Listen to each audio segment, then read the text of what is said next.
શું કામ હતું બોલો રાકેશ ભાઈ? ફટાફટ બોલી રહ્યો છું ચમ કે માર પાસે હાલ છે ને ડબલે જવાનો ટાઈમ નહીં. મારે ગુડું રાયડું વઢાવા આવ્યું છે કે પછી ગામમાં મજૂર કરવા જાઉં છું તેમાં શું કામ હતું બોલો ફટાફટ. મારા દિલ ટૂટાની પાર્ટી સે તમે આવજો ભાઈ. અલ્યા ગુડું રાકેશ ભાઈ તમારા પાસે આ બધો ટાઈમ છે ને એટલે તમને આ બધી પાર્ટી હોજી છે. અમારી ગુરજુ 10 વીઘા રાયડા વાયેલા હોત ને તો તમને ખબર પડો તો કે કેવી રીતના પાર્ટી થાય છે. એમ રાયડું વાઢવાથી ઊંચા આવો તો નહીં કે તમે પાર્ટી ગુડું કરો તે નહીં. મારા પાસે ટાઈમ નહીં હો પાર્ટી માબાનો. એવું હોય ને તો 2 દેશી ઠેલિયું મારા ઘરે પકડાવજો પછી હોજી ખાઈ પી અને પીન હોઈ જા સાલે.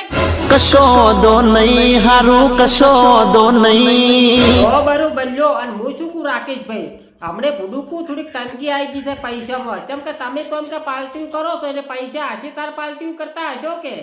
હું શું કહું મારે કહું કે 2-4 મજૂર કરવા છે બરોબર ગામમાં જઈને પછી રહી વટાવી છે કે તેમાં લાવ કહું 2000 રૂપિયા પડ્યા હોય તો ટેકો થાય મજૂર.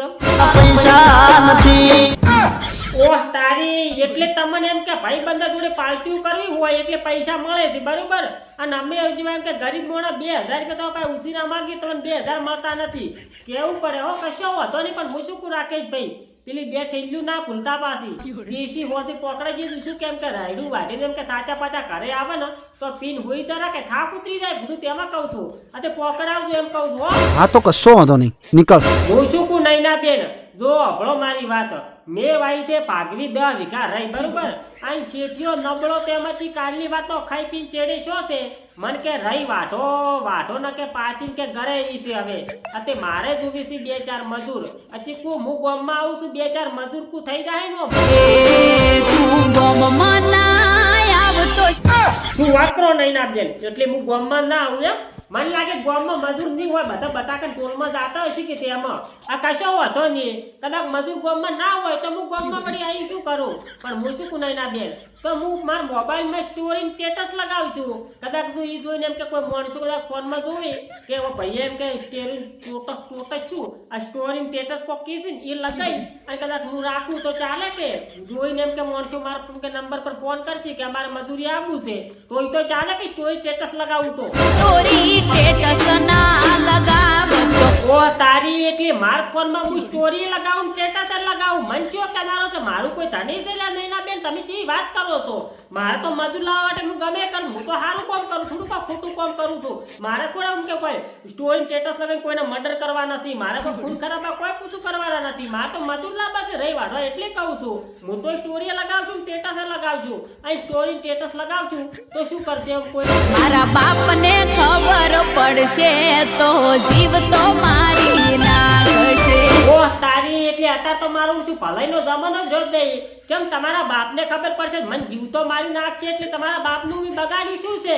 મારે તેમ કે મજૂર જોવે છે એટલે હું ગામમાં આવવાનું સ્ટોરી લગાવું સ્ટેટસ લગાવું હું તો બધું લગાવું. કેમ હું ગામમાં મજૂર લેવા ના આવું એટલે ગામમાં તમારો હક છે એટલો મારો હક છે. વાત કેવી કરો તમે તો હું મજૂર હાર તો ગામમાં આવવાનો છું. મેં થોડો કોઈ ગુનો કર્યો છે. શું ગુનો કર્યો તમે એમ કે તું જાગતા રહેશે બધા ઘરના મોડી રાતે. અરે પણ નૈના બેન તમારા ઘરવાળા હું તો કોઈ આશીર્વાદ જાજીર તો મારા બાનું જાય થઈ છું. અને હું તો ગામમાં એમ કે દાડે મજૂર લેવા આવવાનો રાતનો થોડો કોઈ આવવાનો છું. હું જો ગોડો છું કે રાતના એમ કે રહી વાળવા મજૂર લેવા આવું તો વાત કેવી કરો છો. અને મારે રહી વાયેલી છે ઘઉં બીજા તો વાયેલા છે નહીં બરોબર. ઘઉં કદાચ એમ કે વાઢવાનો હોય તો રાતના વઢવર હોય અને એમ કે વાત કરો રાતો ઘઉં બીજા વાયેલા છે.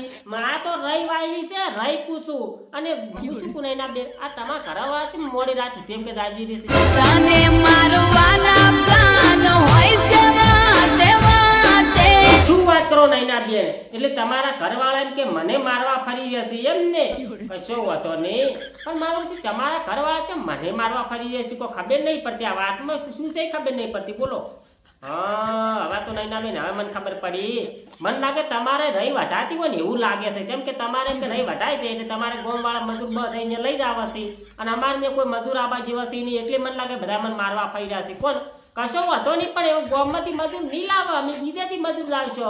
અને મજૂરો થોડું કોઈ ધણી છે. મજૂરો તો ભાઈ જે પાલવે ને જ રહી વાઢવા જાય જીરું ઉખાડવા જોઈએ બટાકા ઉખાડવા જોઈએ ઘઉં વાઢવા જોઈએ અયડા વેણવા જોઈએ બાજરી વાઢવા જોઈએ જે જાવો ને જે પાલવે ને જોઈએ મજૂરો તો મજૂરો કોઈ ધણી છે ની વાત કેવી કરો તમે. ઓ જીવ તો મારી નાખશે. એટલે હું શું કહું દિનેશભાઈ આ નૈનાબેન તો ગામમાં જવાની મને ના પાડે છે મજૂર કરવાની, બરોબર? અને તમે તો ભૂડું એમ કે ચારની વાતા કહેતા હતા કે તમારા રહી વઢાવાળી છે, વાઢી નાખો. હવે દાદુ તમે ગામમાં 2-4 મજૂર હોય તો કહેતા આવતું કેમ કે નૈનાબેન તો મને એમ કે ગામમાં જાય ના પાડી, તેમાં કહું છું.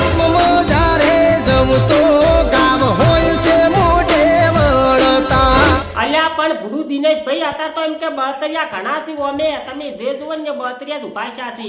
અત્યારે તમારા પાસે કોઈ ખારી વસ્તુ ભાળે ને એટલે બળતરા ચાલુ કરી નહીં, પેલું ઓમ છે, ઢેકણું ઓમ ને, પૂંછડું ઓમ ને, ફલાણું ઓમ ને. એટલે પણ શું લેવા આખા ગોમની ચિંતા કરો છો? આ તો કોલી કહેવત ને કે ડોશી ચમ ડૂબળી, આખા ગોમની ચિંતા ના કરાય ને કોઈની બળતરા એમ તો કરો નહીં. શું કેવું લે દિનેશભાઈ? આપણે કોઈ એમ કે રહેલું બેલું કોઈ સીઝન હારી હોય તો કોઈની બળતરા કરવાની જોઈ આવે છે એમ કે બિચારા વાઢે એમ કે લેવા જો કે શું લેવા ખાઈ પીને ચડી છે. હું એમ કહું છું લે દિનેશભાઈ, હું શું કહું તમને, તમે રવાજો.